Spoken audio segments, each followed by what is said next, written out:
warahmatullahi wabarakatuh. Bismillahirrahmanirrahim. Innal hamdalillahi rabbil alamin nahmaduhu wa nusallimu ala rasulihil karim wa ala alihi wa ashabihi ajmain, amma ba'du. Alhamdulillah, bersyukur kita ucapkan kepada Allah Subhanahu wa taala. Pada pagi hari ini Allah Subhanahu wa taala kumpulkan kita di tempat yang mulia, yaitu Pondok Pesantren An-Ni'mah, yang mana pondok pesantren ini sekarang ini bukan lagi pendidikan alternatif, tetapi pondok pesantren sekarang itu menjadi pendidikan solutif atau pendidikan solusi. Bahkan dia sudah masuk undang-undang, dan juga dia bukan lagi sebagai sampingan, tetapi malah dia sebagai pahlawan ya, untuk mencerdaskan anak bangsa, terutama yang beragama Islam.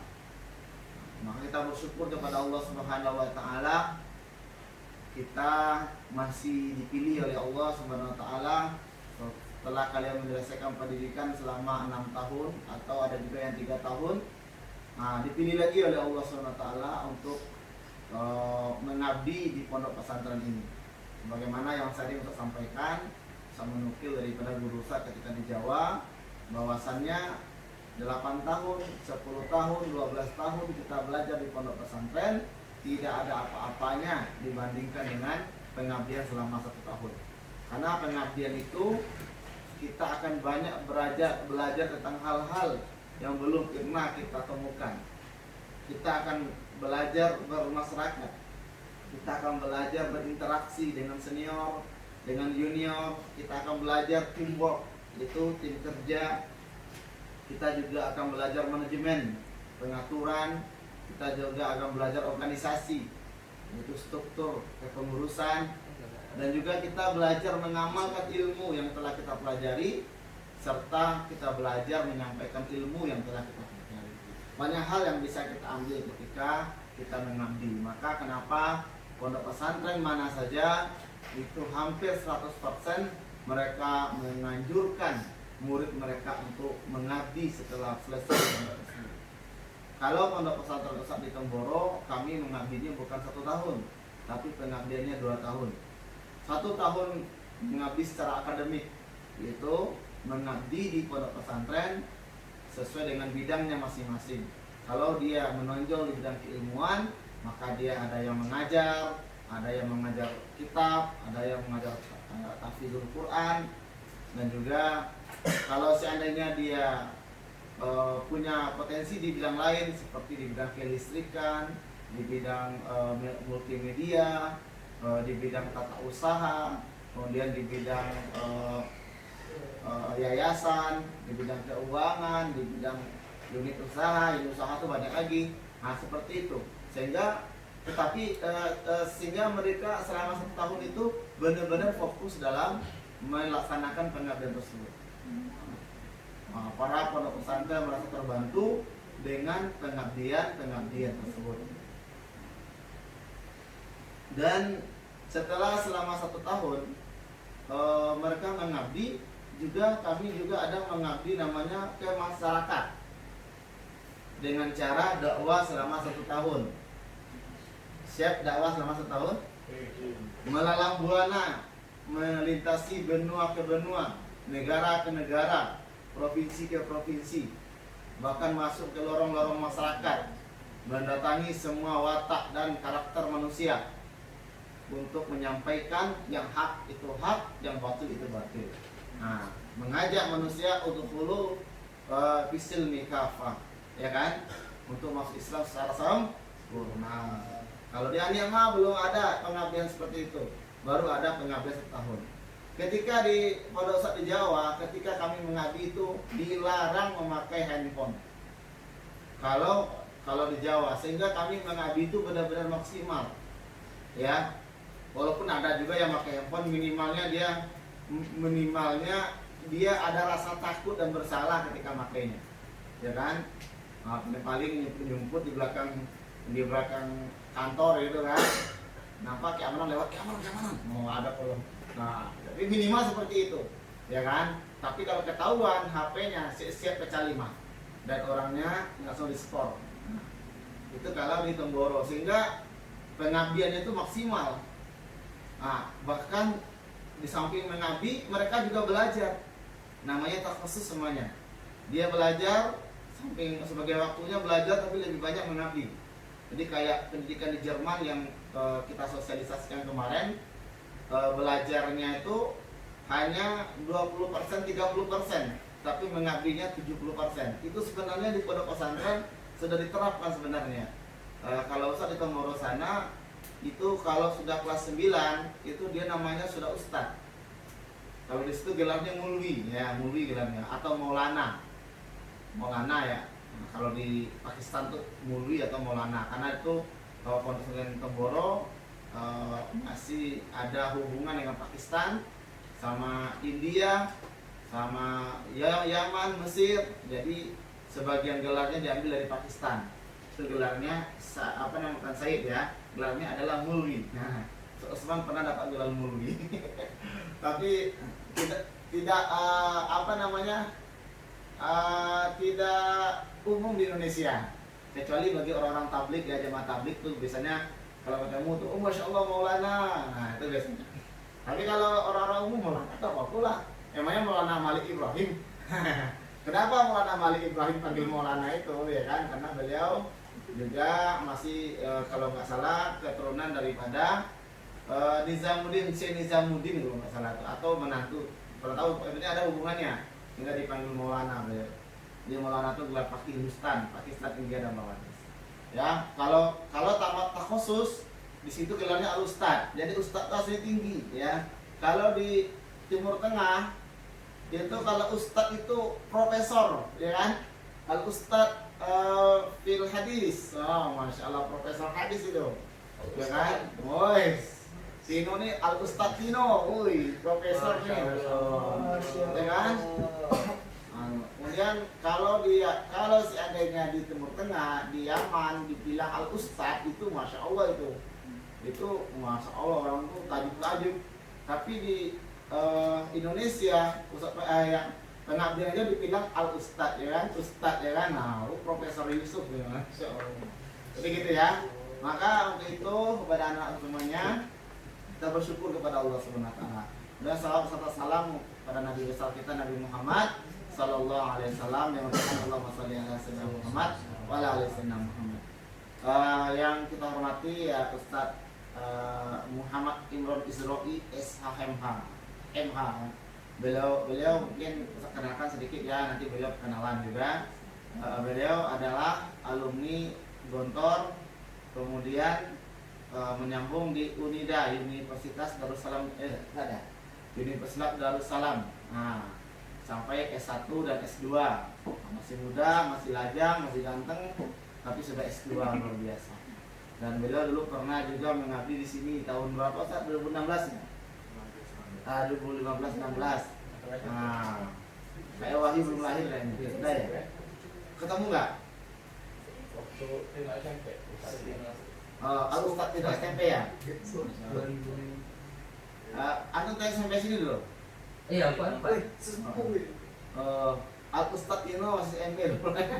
SMP. Iya. Beliau insya Allah sedang merancang KMI Reborn ya, KMI lahir kembali, ya kan? Lahir kembali.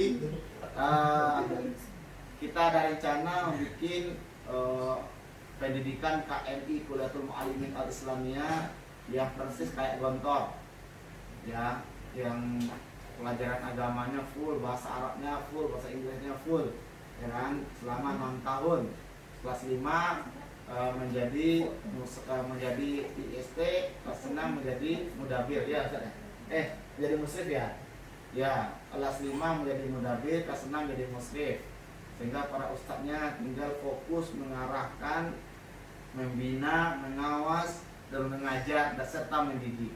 Terus sekarang ini kita lihat ya karena kekurangan kita SDM kita dan kekurangan juga kuantitas anak-anak MA, sehingga harus ustadznya turun kaki dan turun gunung kan. Tapi nggak apa-apa, kita terus berbenah. Harapan kita ke depannya adalah Ustadz ingin para ustadz tuh fokus dalam membina, mengawas, mendidik, mengayomi, mengajar, fokus di situ. Yang mana hal itu adalah perkara yang sangat urgent, yang tidak bisa dilakukan oleh anak-anak kelas 5, kelas 6 maupun ustadz pengajian, ya kan? Itu harapan saya ke depannya. Kita doa semoga nanti juga bisa di atasnya juga bisa berdiri seperti UNIDA, ya kan? Perguruan tinggi Islam. Itu harapan saya dari dulu seperti itu sama Pak Kiai. Jadi ada KMI Gontor, seperti Gontor, nanti di atasnya ada perguruan tinggi Islam. Begitu juga kita sudah merancang juga pendidikan dinia. Pendidikan dinia itu yaitu pelajaran kitab yang kayak di Dalwa, kayak di Lirboyo, kayak di Tebu Ireng, kayak di Peloso Kediri, seperti di Temboro. Jadi pelajarannya fokus kitab, ya kan? Fokus kitab berbagai fun, kalau minimalnya 12 fun, 12 funun, 12 fun pelajaran. Itu dikuasai, tapi ada lagi yang syarat menjadi ahli tafsir tuh dalam kitab Fadhilul Amal tuh ada 15 fun ilmu yang dikuasai itu. Gitu. Di atasnya nanti baru ada Ma'had Ali, ya kan? Ma'had Ali itu perguruan tingginya pondok pesantren, ada S1, S2 sama S3, dan pimpinan Ma'had Ali se-Indonesia namanya AMALI, Asosiasi Ma'had Ali Indonesia. Pimpinannya sekarang tuh Ibu Irem. Ya, di Kepulauan Riau belum ada Ma'had Ali satupun. Kemarin sudah dirancang Ani Emak ada di Ma'had Ali, tetapi belum lulus, ya. Karena kayaknya Allah mempersiapkan kita untuk lebih baik lagi, dan berkas-berkasnya sudah jadi 2 tahun yang lalu.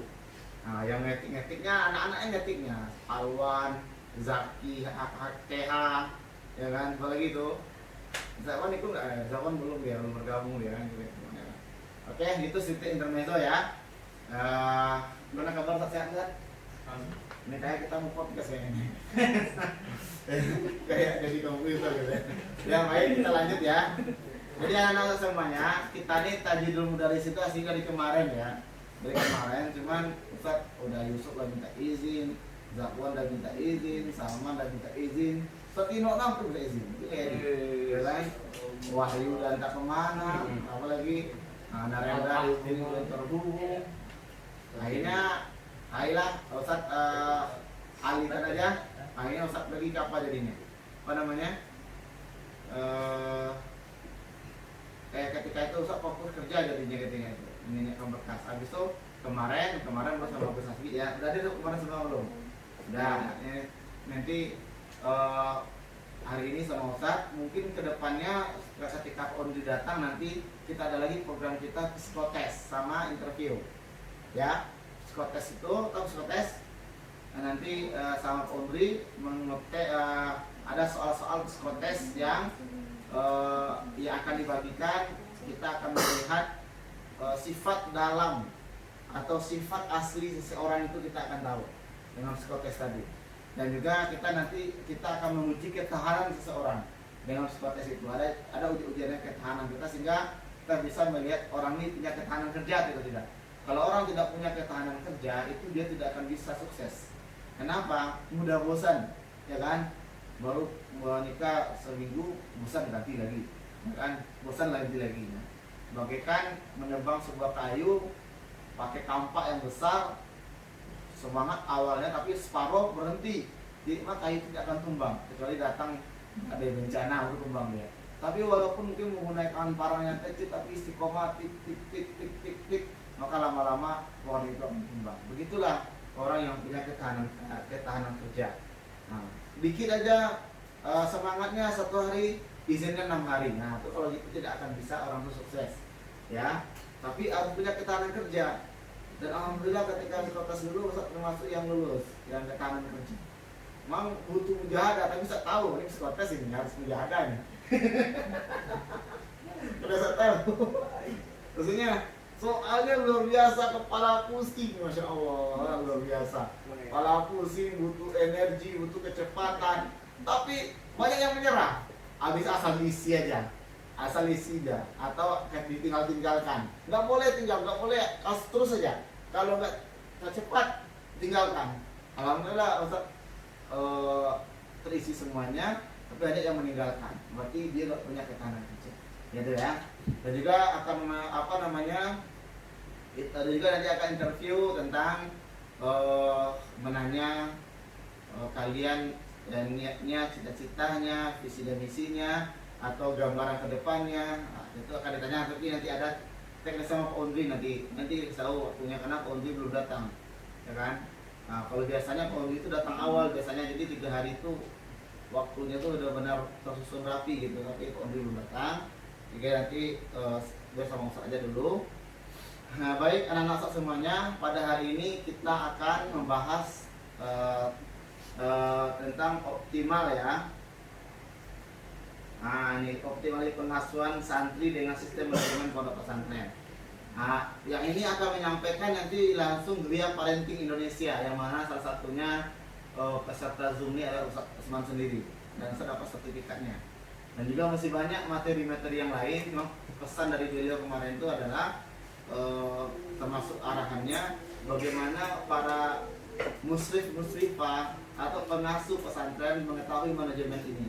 Nah, maka kalau Ustaz menyampaikan mungkin tidak sehebat beliau gitu kan, maka Ustaz langsung aja kita putar di video ini. Tapi kalian catat inti-intinya ya, catat inti-inti. Kemungkinan nanti ada kemungkinan ya, saya janji ya, kemungkinan nanti ada tesnya, kemungkinan atau secara lisan kah atau secara tertulis kah, itu terserah aja nanti dicatat ya. Dan itu kalian jadikan pegangan. Ini ada lagi ada optimalisasi pengasuhan santri sistem manajemen pesantren. Nanti ada lagi peningkatan SDM musrifah dan juga jadi banyak. Jadi inti daripada pengasuhan di pesantren itu adalah para musrif dan musrifah, itu intinya ya. Jadi inti pengasuhan itu di kalian ya, yang akan bertemu dengan santri 24 jam ya, bukan di Ustaz Usman, bukan di Gus Hasbi, tetapi di kalian sebagai muslim muslimah. Yang mana kemungkinan kalian semua jadi muslim muslimah, ya kan? Maka ini tolong diperhatikan baik-baik. Diperhatikan baik-baik, walaupun yang bicara dalam video, tapi tolong perhatikan baik-baik itu ilmu yang disampaikan. Dan beliau ini alumni Gontor sebagai pimpinan Gria Parenting ini. Beliau alumni Gontor habis itu kuliah sampai S berapa nggak tahu sakit. Dan juga pembicaranya juga yang punya pondok pesantren, dan juga ada doktor nggak salah dia. Yang pembicaranya dokter nanti punya pondok pesantren sendiri kalau nggak salah ya. Nah, beliau dokter manajemen kalau nggak salah apa. Jadi kita aja ya. Nanti juga terakhir nanti ada juga yang bertanya. Itu pertanyaan itu penting di kita dengar baik-baik. Semuanya insya Allah. Mungkin sebelum mulai kita video ini, mungkin minta sedikit sepatah, 2 patah atau 3 patah kata daripada Ustadz Muhammad Imron Isroi SHMH. Beliau hukum ya, hati-hati kalian dihukumi kan. Kan? Nah, beliau kalau masalah menikahkan orang lah, beliau pernah nggak? Belum. Oh belum ya? Belum ke lapangan. Oh belum lapangan. Tapi jurusan itu kan? Ya. Jurusan beliau ini penyuluh, ya kan? Masalah menikah, tanya sama beliau. Walaupun beliau belum pernah menikah, ya kan? Oke, kepada Ustadz Muhammad Imron Isroi SHMH kita persilakan dengan segala hormat.